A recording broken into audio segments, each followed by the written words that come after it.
अपनी पेंशन कमाता है तब जाके उनको मिलता है। भारत सरकार हमें कुछ नहीं देती, भारत सरकार को रेलवे देती है। ये आपको लाने की क्या जरूरत थी? हमारा करोड़ों रुपया प्रोविडेंट फंड भारत सरकार के पास पड़ा हुआ है। हमें आप क्या देते हो? नॉर्मल सा 7% इंटरेस्ट, बाकी आप अर्निंग करते हो उससे। हमारी पेंशन वेतन उसी से निकल जाते हैं। ये भारत की दूसरी डिफेंस लाइन है। रेलवे कर्मचारी, जब भी इस देश के ऊपर आपदा आई, रेलवे कर्मचारी सबसे आगे रहा। उसका उदाहरण है, चाहे चाइना से युद्ध हुआ, पाकिस्तान से युद्ध हुआ, देश के अंदर कोरोना आया, 3,500 रेलवे कर्मचारी और अधिकारी शहीद हुए। गवर्नमेंट ने 10 रुपए नहीं उनको दिए। सच्चे नागरिक की तरह रेल कर्मचारी काम करता है। लेकिन इस मौजूदा गवर्नमेंट ने क्या किया कि 10% वेतन से काट लो, सट्टा बाजार में लगा दो। सट्टा बाजार से प्रॉफिट आ गया तो आपको पेंशन के हकदार है, नहीं तो नहीं है। ये क्या तरीका है भाई? अभी 20 साल से हम लड़ रहे थे कि नो पेंशन स्कीम है। एनपीएस को मैं नो पेंशन स्कीम कहता हूं कि नो पेंशन स्कीम रद्द करके पुरानी पेंशन स्कीम को लाया जाए। ये गवर्नमेंट आपने थोड़ा सा हिलाया, पूरा नहीं हिलाया इस गवर्नमेंट को। आज कोलिशन गवर्नमेंट है।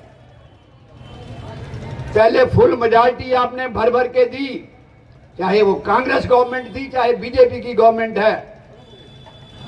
इसके कारण वो मनमर्जी करते थे। आज वो डाउन हुए। 10 अगस्त को रामलीला मैदान में 2 लाख की संख्या में सबसे ज्यादा रेलवे कर्मचारी और एनआरवाईआर के साथी थे। गवर्नमेंट को उससे झटका लगा। वोटिंग में भी आपने थोड़ा सा झटका दिया। मैंने सबको कहा कि वोट उसको दो जो कर्मचारियों की बात को सुने, उनके मसलों को हल करे। ये तभी ठीक हो सकते हैं। कोई भी पार्टी हो, जीतने के बाद नीचे को नहीं देखते। वो वोट लेने के लिए आप सब हमके पास वो आते हैं। उसका उदाहरण मैं कह रहा हूं कि हमें आपने जनवरी 2004 से कंट्रीब्यूटरी पेंशन दी। बीजेपी के सारे एमपी, कांग्रेस पार्टी के जितने एमपी एमएलए जीत के गए 2004 के बाद, वो लिबरलाइज पेंशन क्यों ले रहे हैं भाई? उनकी कंट्रीब्यूटरी पेंशन क्यों नहीं है? उनका एमपी अगर एक दिन एमपी बन जाता है उसको पेंशन मिलती है। एक दिन एमएलए बनता है, अगर एमएलए के बाद एमपी बन जाता है, 6 से 7 पेंशनें लेते हैं वो। आप क्या करते हो? आपके लिए पहले 33 साल क्वालिफाइंग सर्विस रखी थी।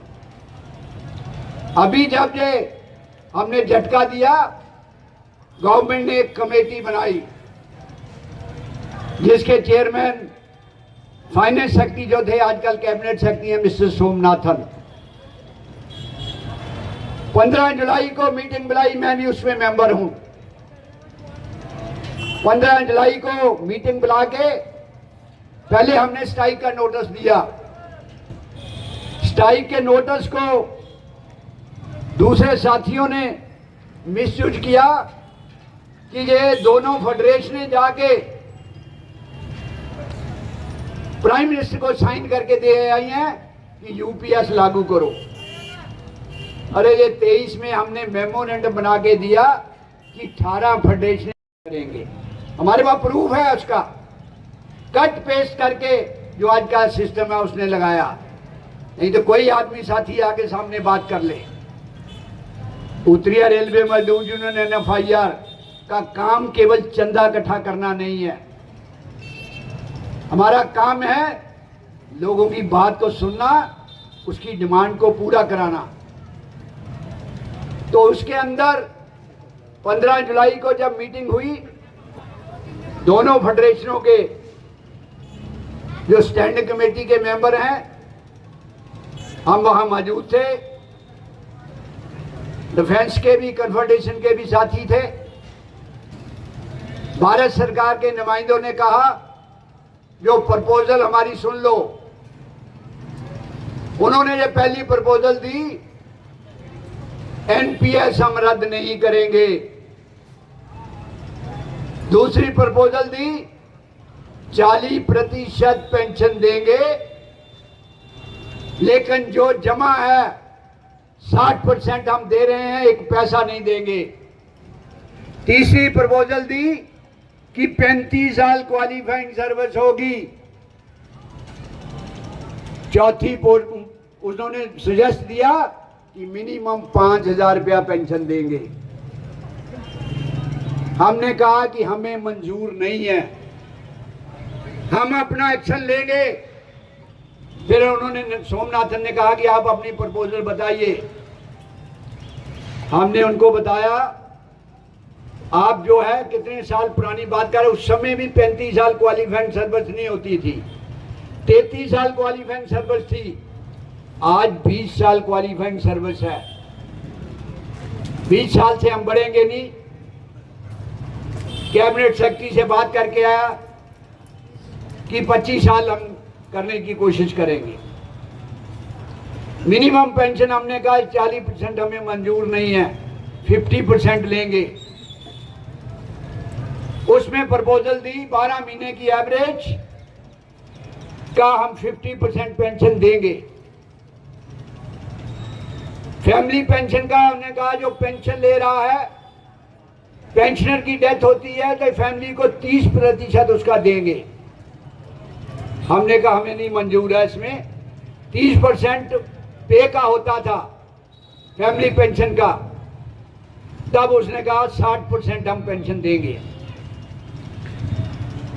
तो इसके साथ साथ जब उसने कहा कि, हमने कहा कि हमें जो 60% कट हमारा पहले दे रहे हैं वो मिलना चाहिए, उस पर वो साइलेंट हो गए। उन्होंने कहा अगर 60% लेना है तो 50% पेंशन नहीं मिलेगी, 6.99 मिलेगी, वो बहुत ही कम पेंशन है। हमने उसको कहा कि हमें मंजूर नहीं है। उसके बाद मिनट्स आए, ड्राफ्ट मिनट्स को लीडर स्टाफ साइड रघवैया जी ने करेक्ट करके भेजा। उसके बाद अपनी मर्जी से उन्होंने ये एक वर्ड ऐड किया कि ठीक है, लमसम 6 महीने का 1/10 भाग हम देंगे। क्यों देंगे भाई? आप एक तरफ कह रहे हो 10% आपका कटता है, 18.5% हम डालेंगे। अरे 10% में 30 साल में जोड़ लीजिए कितना नौजवान का पैसा होता है, उस पर इंटरेस्ट लगा लीजिए। 18,000 जो अगर बेसिक पे ले, 50% डीए जोड़ लेंगे, 1 करोड़ रुपया 30 साल में होता है। उसका 10% क्या मिलेगा उसको? तो इसमें आप 18.5%